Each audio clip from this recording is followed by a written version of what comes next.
When you're looking for perfectly tender, moist barbecue, there's one product that always comes up that can be both the magical ingredient and also the thing that brings you down.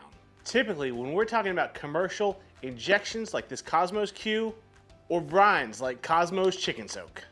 Along with the flavors that come in those brines and injections, there's one extra thing, and that is phosphates, which if you dabble in barbecue enough, especially on the competition side, you'll typically end up buying straight phosphates like this Cosmos Q Moisture Magic to increase the level of phosphates in your solution you're putting into your barbecue proteins. So what exactly are these things? Why do we use them? And are they the magic bullet when it comes to perfect barbecue?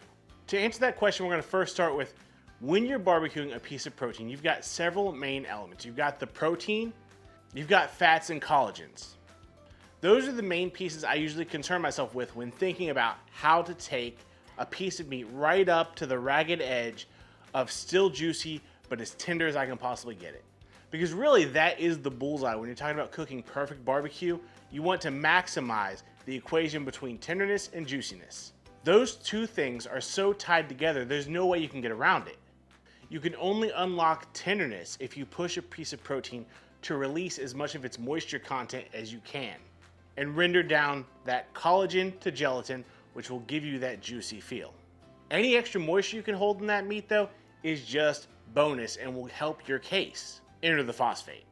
Now in as simple of terms as we can put it, basically what a phosphate is going to do is as soon as it makes contact with water, it's going to grab a hold of it, and then it's going to grab a hold of the next closest thing to it.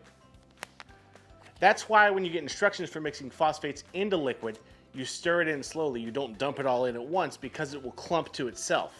It's a real interesting reaction. You only really make a mistake one time, but when you see it, it's kind of impressive.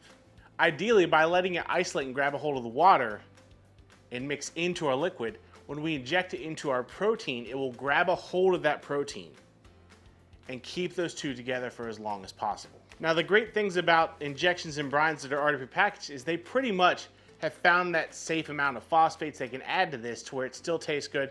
Not that phosphates really have a taste, but you'll know if they're in there in a super large quantity. But there's usually still a little bit of headroom to where if you want to add some more of your own, you can. These are also nice to have if you just have your own injection that you really like, that you just want to add some of that extra horsepower to.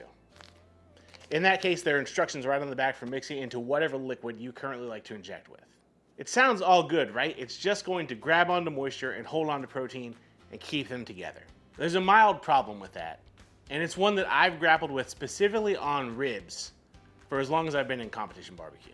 When you force the protein, in this case I'm going to talk about ribs, to hold on to moisture that it wouldn't naturally otherwise hold on to, suddenly it doesn't feel the same way. You might say, why does that matter? That matters because if I'm just cooking a rack of ribs with no brine or no injection, no phosphates introduced, I have the ability to reach in and feel those ribs and tell you when I believe they are perfectly tender. And this is perhaps oversimplifying it, but if tenderness is achieved through the release of moisture from the protein, that is one of the mechanisms. Because that protein has been worked on, that collagen has been worked on to the point where it has now given up the moisture, it allows us to feel it and know.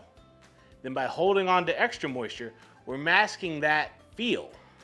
So last year when we won 18th place at the American Royal Open in ribs, those ribs had no brine, no injection.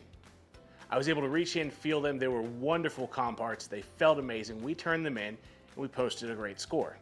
This year, however, I've been needing to make the ribs slightly less tender while still breaking down the meat. This sounds very strange, but this is where the injection helped me out. By forcing it to hold on to that moisture, by forcing the meat to cook the same amount, but now hold on to something extra, I'm able to make it tender, but still hold together more with its bite. It's very hard to explain. You kind of have to taste it to know what I'm talking about. But there is that double-edged sword of now I have to feel a very different way. I feel with the temperature probe, I kind of know what the temperature is, and then I feel with a single probe as opposed to both of my hands feeling all over the rack and knowing if we're done or not. It's one of those things that practice makes perfect, but there's a little bit more of an unknown variable with this technique. Now, just to let you all know that these are perfectly safe, most of the meat that you buy at a grocery store has some sort of phosphate injected into it. If you read your packaging, it'll say like 5% saline solution or 5% salt water. Your phosphates are in that solution. Moisture Magic from Cosmos is definitely my preferred and favorite one, but just give one a shot, see if you like it, see what it does for you. You might think your protein is not as tender when you go to check it. It might not feel the way you think it should feel, but you'll probably be surprised when you go to cut it. It will retain more moisture. It will still break down, and that's a process that's really hard for me to explain, is how it still breaks down, still gets tender, while sticking together better. It's hard to put into words. It's hard to explain. I wish you guys were with me and I could feed you a rib and you would know.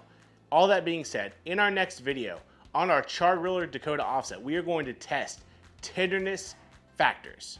We're going to run a control rack of ribs the way I've cooked them for years with no injection, no brine. We're going to run a second rack of ribs with injection and phosphates included so that we can see what the difference is in there. Then there's going to be a third curveball in there that I've just always been curious about, but I've never actually done it. We're going to do this all on our char-griller Dakota. I want to bring you guys along to see if we can find anything awesome. In the meantime, if we want to talk about ribs, something I could talk about all day long, meet me over here. Let's go talk about these. These are some of my favorite ribs.